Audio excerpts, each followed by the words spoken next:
Hi, I'm Naomi Murphy, and this is the Locked Up Living podcast, where we talk with a wide range of people about harsh aspects of institutional life.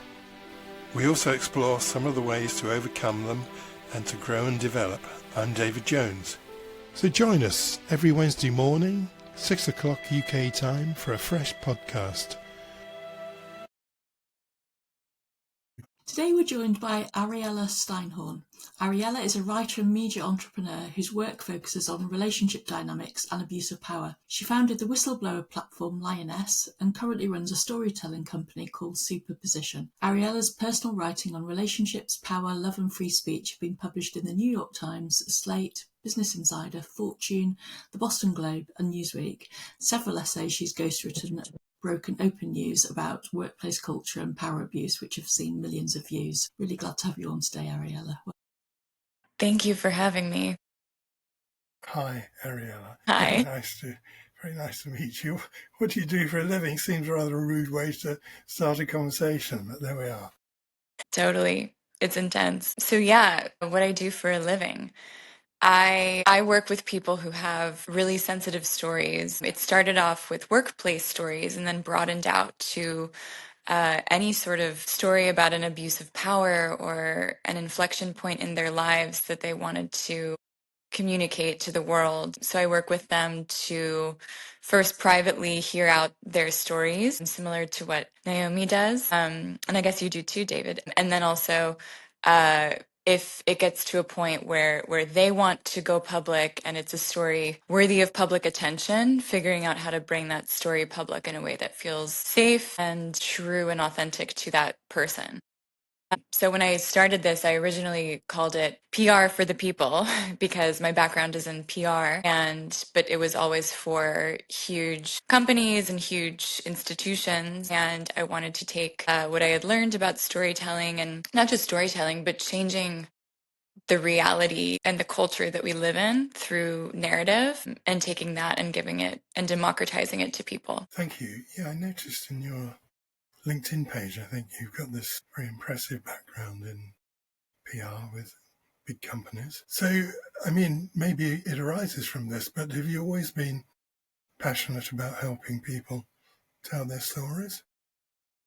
Yeah, I think ever since I was a child, I was a writer. Like, I always was just observing things and reading, and I was more of an observer of people. And so I think that was always just in my nature. And then, of course, you grow up and things change from how you were as a child. But in this strange way, I feel like I'm back to like a part of my childlike self where I always loved stories and telling people stories and hearing people's stories. So I'm almost back to that after this long road of like thinking I was going to be, some chief communications officer in the corporate world and enjoying a lot of that work, but then also realizing that I wanted more, like I wanted to understand more about the world than just, promoting a one-sided story of a company. So I think, yeah, and helping people, I think, I really just like to understand more about the world through people's experiences. So I feel like I'm lucky that I'm able to do that. Thank you.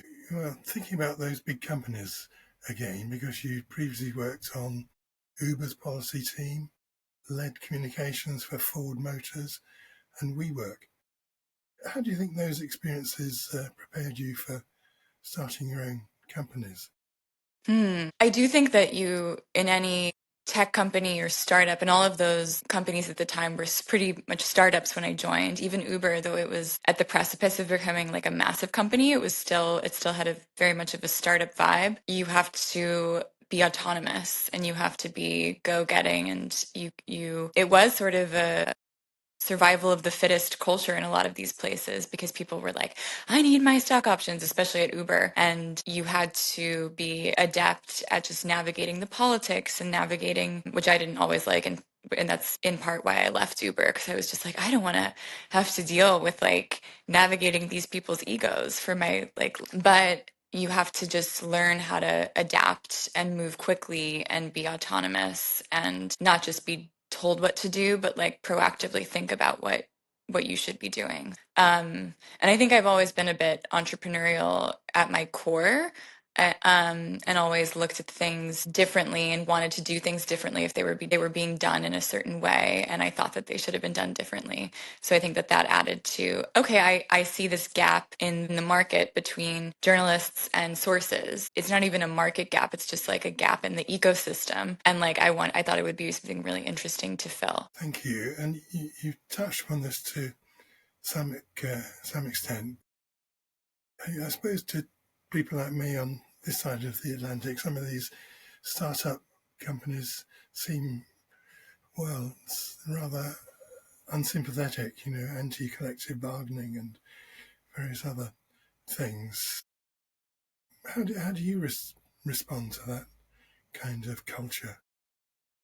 So I never felt that I fit into that culture because it was so, like, I was never organizing or an activist within the company, but when I was there, I was always looking around being like, why is everyone like so obsessed with winning? And it was this chest thumping, like, we have to dominate, we have to win. And I just didn't understand, like, what was the point? Besides, money was the point. But like beyond that, I was like, why are we so, and I'm a passionate person, I understand being passionate about things, but the winning Uber versus Lyft or Uber versus taxi, I just didn't understand the zeal and the intensity of why we hated taxi so much.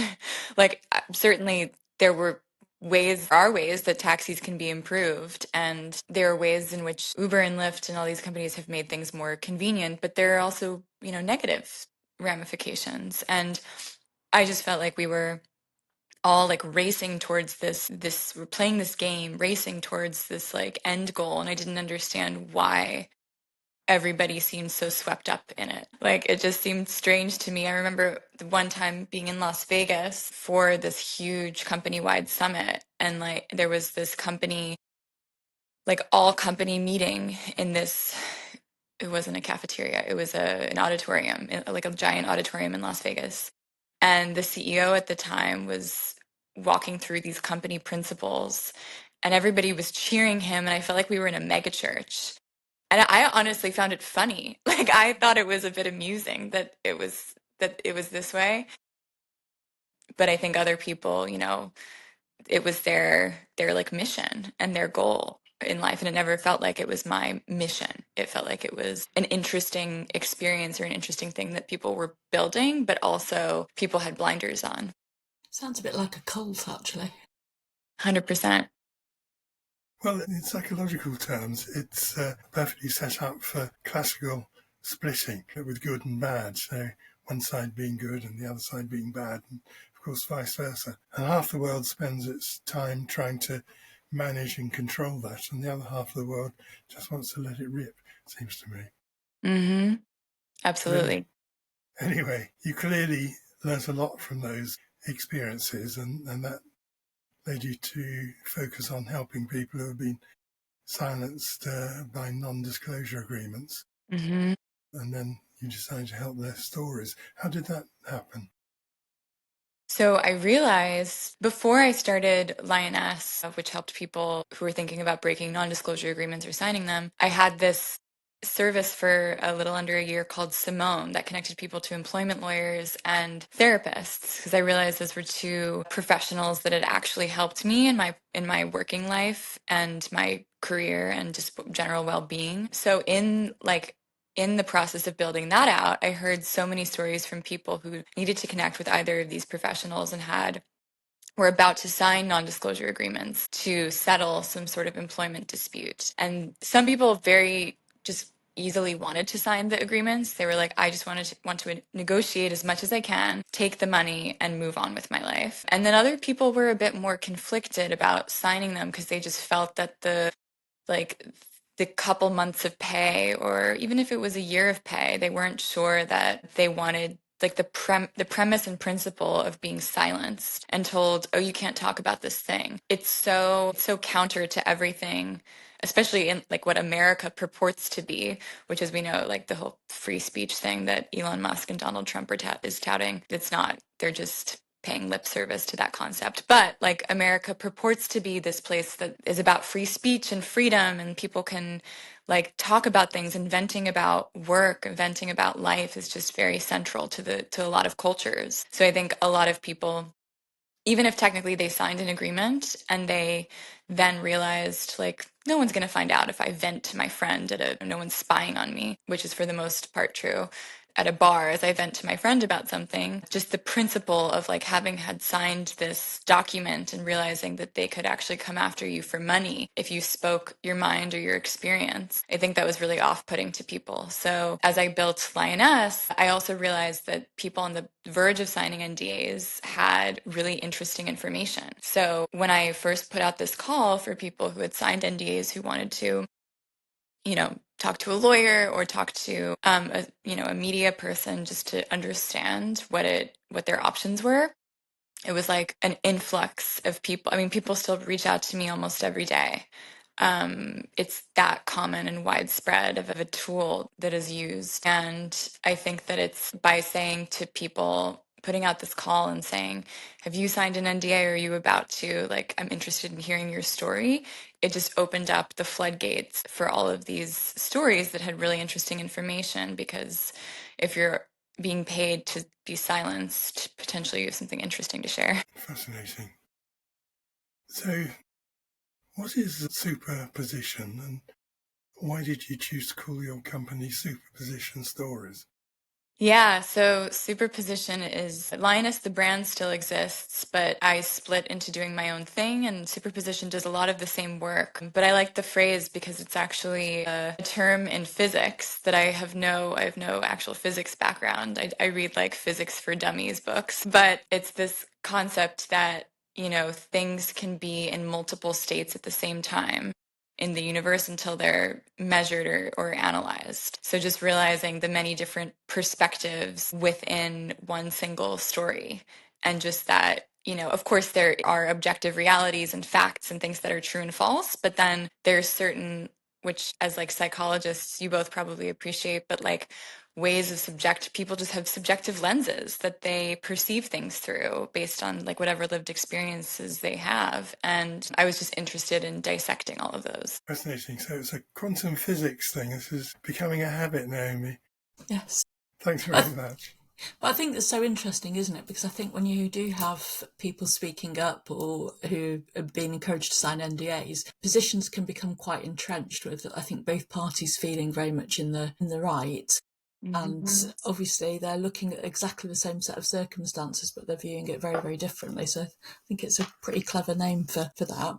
Thank you. Yeah, that's exactly right. I think that, I mean, even you look at, I don't know if you both saw the memoir that came out about Meta, and the author Sarah Wynne Williams, who worked for Meta, and of course the company is saying she's gotten it completely wrong, and she doesn't have a reason to lie. But sometimes I wonder, even in moments where she's describing karaoke, Mark Zuckerberg singing karaoke, and like she thinks in her mind it's a little bit pathetic, and he thinks he's maybe like exploring his artistic side, like it's just funny, like the different, but they, I think Mark Zuckerberg probably thinks he's always in the right because no one is there to tell him otherwise. Absolutely. So are you able to share any examples of how stories you've told have changed things for people?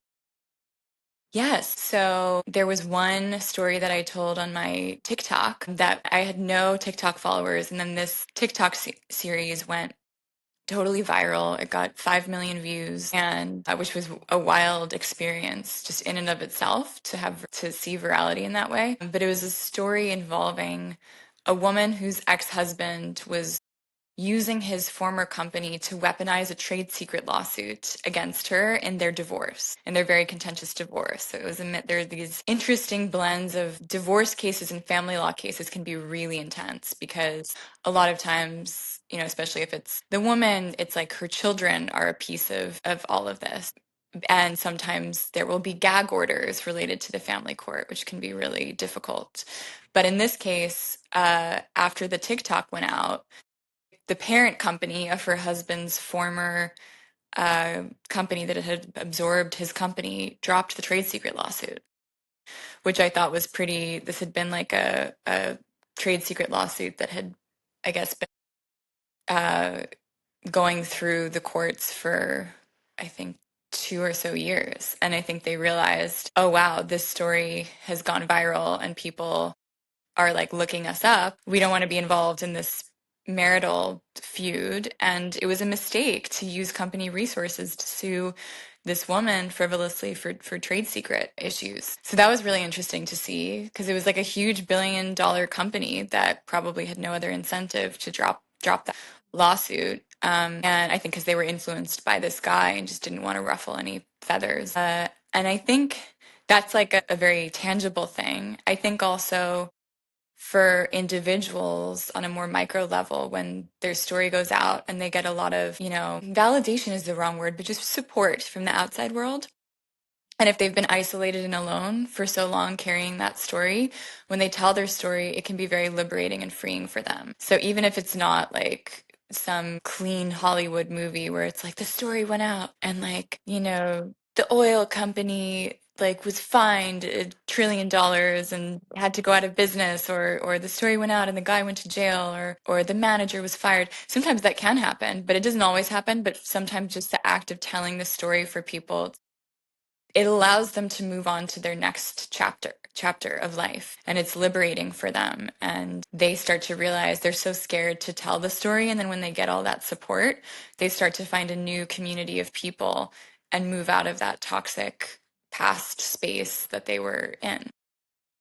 I mean, often the reason people come for therapy is they want to be seen and validated in the pain that they're carrying. And it sounds like you're doing a similar, an important job in terms of helping people get that acknowledgement and validation of how they've been harmed in some way. I wonder what it's like for you as a person, as a writer, to be engaging with people who've experienced a lot of trauma and betrayal trauma and pain, and then trying to help them tell their stories. Does that impact on you? Definitely. And I'm not a trained psychologist. And there have been moments where I've had to take a step back from things because I just don't know how to handle them. And I will say to people, sometimes, I don't know if you've experienced this, but especially like really traumatized women who have been through sexual trauma, I've had one or two experiences where they start screaming at me, like the person who's trying to help them. And I have to draw a very clear line where I'm like, I'm not the person that like this should be targeted at. And I understand where it's coming from, but I have to set a line and we have to potentially stop working together because I will not be treated this way. And I don't dislike you. I don't disbelieve your story. I just can't be treated this way. So that actually happened quite recently with somebody who had been in a domestic violence situation in the military, and it was high stress, and she was in a women's shelter. And at one point she just started yelling at me after, the day prior being like, you've saved my life, and then yelling at me. And I'm just like, I have to set this boundary. You should talk to the therapist at your women's shelter, make sure you're in touch with the psychiatrist, like speak to family. Like it's not my role here to save you. And I want to help, but I can't save you or have that responsibility because that's just, it's just not, it's not possible. Like it would be false advertising to say that. And B, it's just too much to put on any one person. So yeah, I think that I've gotten a lot better in the last 2 years. About 2 years ago, I myself had an extremely dysregulated nervous system and almost went to a hospital because I was doing too much work. A lot of it was unpaid. I didn't have this trauma therapist training and I was just not well. So after that experience, I've gotten a lot better taking care of myself, like making sure that I'm doing things that fill me up always, and then setting clear boundaries if something is not, it's like really just like gnawing at me. So it's been a lot better over the last 2 years since I've put those like guardrails in place for myself. Are there any stories you think shouldn't be told? I think that's a great question. I do think that there are some stories that shouldn't be told publicly. I think that everybody should try therapy, and if it's a person who they feel comfortable with, try to mind themselves and like unearth problematic things that they've been through. Because I just think the world is worse off when you have just really, really unhealed people walking around and not knowing why they're unhealed. But I think from a public standpoint, yes, I think that some people, I actually had this conversation with someone the other day where some people could be too fragile. So from that standpoint, you have to like take a scan of your body and your brain and body and like that connection. And if you do not feel well enough, you shouldn't be talking to a reporter. You should be resting and like recuperating and rehabilitating. And then, yeah, there are some stories as well that are, I think people have different motives, some of which are selfless and some of which I don't begrudge them, can be a little bit selfish. And I think sometimes if someone just wants to tell a story that's purely for revenge or to like take someone down in a way that's just like coming from it at a place of, oh, I want to destroy the person, then that I think is not great. I think some people will have some of those feelings come up if they're telling a story, especially about a really difficult person, where they just feel so much pain and betrayal and still some like anger and disappointment towards the person, that there may be like a tiny piece of it that's a bit of like, I'll show you. But if that's the core motivation, I don't think it's a good idea, because it's just more anger and hate out there. So I think those two situations are situations where a story should not be told. What about some of the stories you've told that have included very wealthy organisations? Have you ever felt unsafe telling any of these stories? Yeah, so I used to feel unsafe with actually not even wealthy organizations, but wealthy people. Because wealthy organizations, at least in the States, I mean, for the most part, they're not going to send out a hitman or, they're just not. But then things can, I work with the Boeing whistleblower lawyer, and he had two clients die, one under like really suspicious circumstances. So I know I've talked to him about how like the paranoia has gotten to him as the lawyer, having seen one person commit suicide and another person mysteriously fall ill to MRSA after having no like health issues. And I remember one time he texted me and he was like, someone was ringing my doorbell at 2 a.m. and he was really scared. And what's difficult about being in that brain state, which I think I've been in mostly with wealthy individuals, but just because I think they can be more sometimes unhinged, they could maybe hire, I don't think a hitman, but like a private investigator or somebody to track you. Like, I don't know. But what's difficult about being in that mind space of paranoia is that it could have just been like a person ringing his doorbell who was like drunk and like was at the wrong house, But he's assuming the worst. Mm-hmm. So I just know that I'm always coming at everything from a place of like truth, and I don't have malicious intent, like, so I know the place I'm coming at things from, so I actually feel like I don't have anything to worry about, and it doesn't serve me to live in a paranoid state. There are like only maybe one or two international organizations or situations I wouldn't touch and like be in those countries, because I think maybe they would kill people, like they have killed journalists, but I'm not working on those stories right now, and I don't intend to, because it's just for me not worth the even paranoid thoughts of that happening. Thank you. Do you think journalists are careful enough about the lives of the people whose stories they're telling, especially when they're people who've been hurt or harmed in some way? It really depends.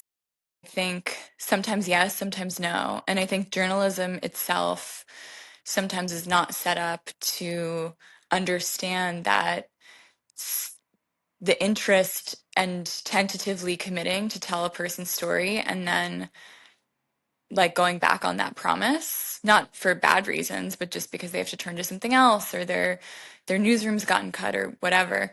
That can be so debilitating to a person who's been through trauma. Almost more so, like sometimes it's not even the initial thing that is harming the person that I'm working with. It's the fact that the legal system and the journalism system has failed them. And that is actually the most scared I've ever been for a client, is when they're like, I tried to tell the story through the means that society told me would help me, like journalists and lawyers, and I was let down, and I feel like, what's the point of continuing on?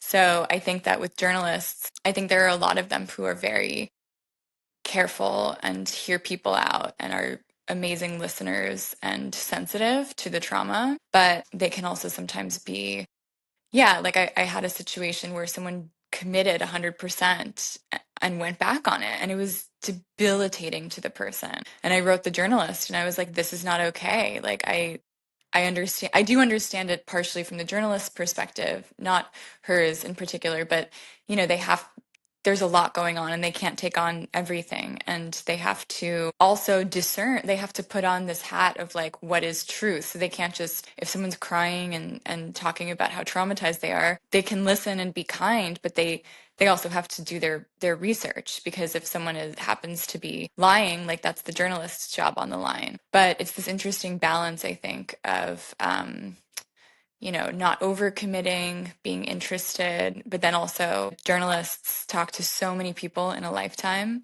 that I think sometimes they can get a little bit desensitized. I think they care for the most part, but they can also be desensitized. Thank you. There are kind of organisations that work with you, and do you ever feel that you're being used to clean up a reputation that perhaps shouldn't be cleaned up? I think in the past I did. Before I started doing this work, I think most of the people who I worked with were powerful men who it wasn't necessarily that I was cleaning up their reputations, but I was bolstering their reputations. And I got to know some of them quite well.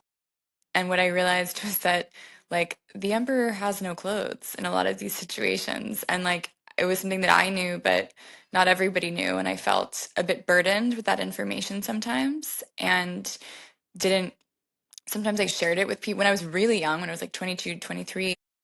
I didn't know what to do because I was like, this person just told me that we have 2 months of runway left for the company.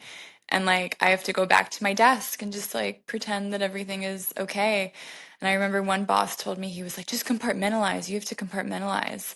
But I've never been great at that. Like, I can do it, but it just felt a bit like delusional to like go back and pretend that things were a certain way. So there was one situation where the CEO of a company, um, and I had, he had made a pass at me one night, and there was like it was a complicated relationship. But months later, I did the compartmentalization thing. This was almost 8 or 9 years ago now. He got up in front of the whole company and gave a speech about like, no one should be like sexually harassing anyone at the company party.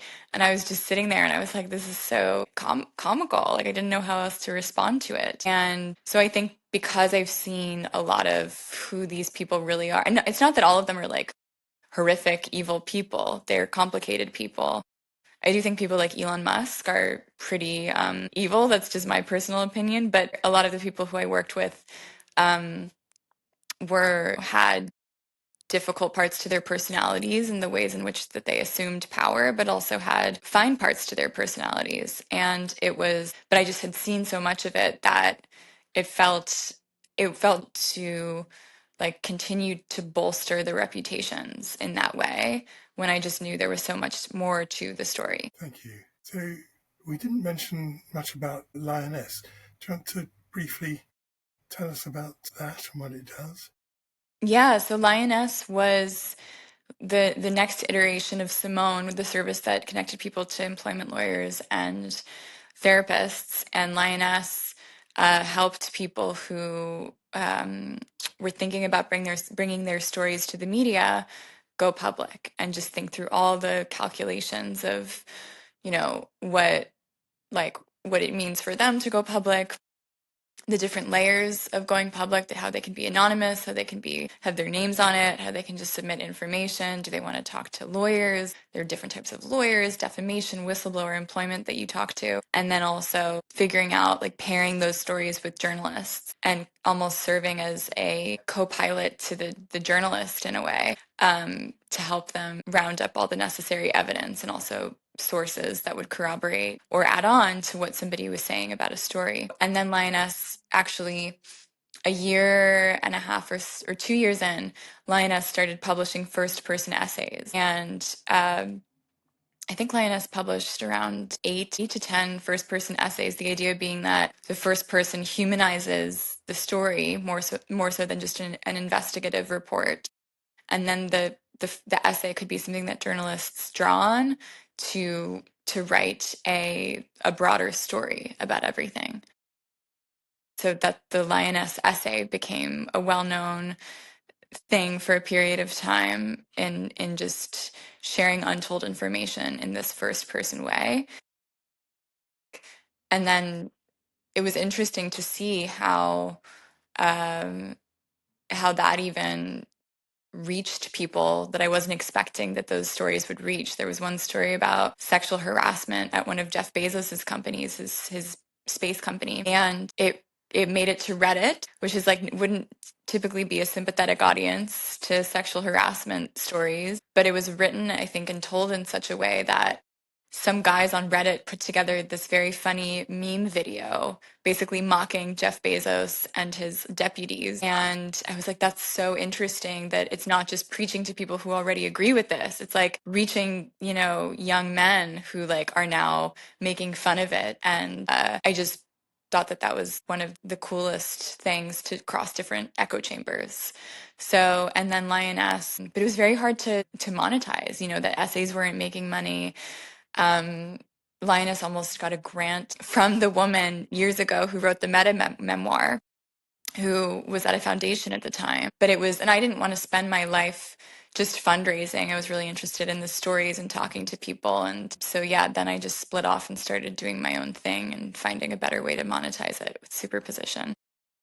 That's such a shame when you're obviously doing really valuable work, and like you say, the fact that you managed to get people who would not normally be paying attention to that story, really, really embracing it. But your latest venture is called Nonlinear Love. What are you doing with this company?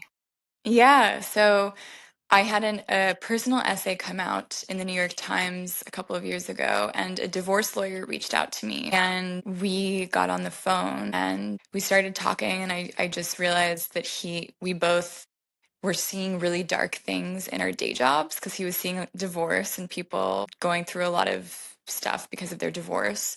And I was working with whistleblowers, and talking to him on the phone, I realized that he had just like a great podcast voice. His name is Alan. And I was like, Alan, you have a great podcast voice. And he was like, we should explore a podcast.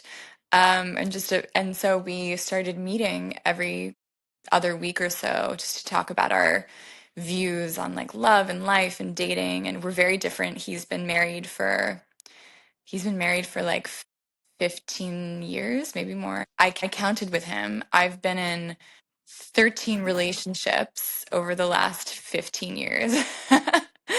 And so I've had a very like nonlinear dating path, and he's seen a lot of nonlinear relationships of people divorcing, and I think thinks that the way in which marriage is forced on a lot of people is not right, and the way in which we break up with each other can just be so unnecessarily hostile and just aggressive. And so the idea was to create a project called Nonlinear Love that would take in stories about dating and breakups and love and marriage and divorce and romance, but to not be overly prescriptive about it, just to share stories and talk to people about their lives without doing the online influencer thing where it's like 6 green flags or like 6 red flags that you should look out for, because that kind of like, I think, simplifies a lot of what dating and relationships actually are, because humans can be messy. So yeah, that's the project. We've had a number of essays. We've put out a call for essays. We've published essays on the site. We have looked into doing a card game for people, like just one of those fun games that couples or just people getting to know each other can play. And then we've recorded 3 podcast episodes, mostly with writers who are writing about relationships. So that's Nonlinear Love. It's fun. And that sounds like quite a nice bit of fun in comparison with telling whistleblower stories as well. 100%. So aside from engaging in podcasting and therapy, how else do you look after your own well-being whilst doing this sort of heavy work? Yeah, it's a good question. I mean, I've realized that like how important just like experiencing joy is, like as just a part of my like day to day. And interestingly, I do think I experience more extreme joy the more like darkness I've seen. But I think I love films. I love comedy, going out in New York and seeing the art scene. I feel so lucky to live in New York. I have a cat who I hang out with a lot, who purrs on me, and that's very healing. I have a boyfriend of about a year, so we'll do fun things together. I go get massages sometimes just to like I find that that releases a lot of stress and pressure. And then I love the restaurant scene in my neighborhood too, and like small businesses. So I'll go and just check things out and go for walks. And I also love the ocean. Like ocean swims are have always felt very healing to me. And my boyfriend is more of a mountain person, so that's been a thing in our relationship we've had to work through because I really need the beach and he's from the mountains, so we're trying to find a balance there because the ocean is very important to me to be able to go like swimming every couple of months. Let's see, yeah, I guess those. Oh, dessert. I really like dessert. Yeah, those are probably I the think that's actually the first time we've heard that as an answer on here in 4 years, which is quite surprising, really, because I think in truthfulness, it features quite highly for many people. Yes, yes. Oh, thank you, Ariella. I really enjoyed talking to you. Thanks a lot. Yeah, I love talking to you both as well. Great. Well, you've been very honest and open. It's been a tremendous conversation. Thanks a lot. Thank you both. Thank you. Okay, bye. Thank you. Have a lovely weekend.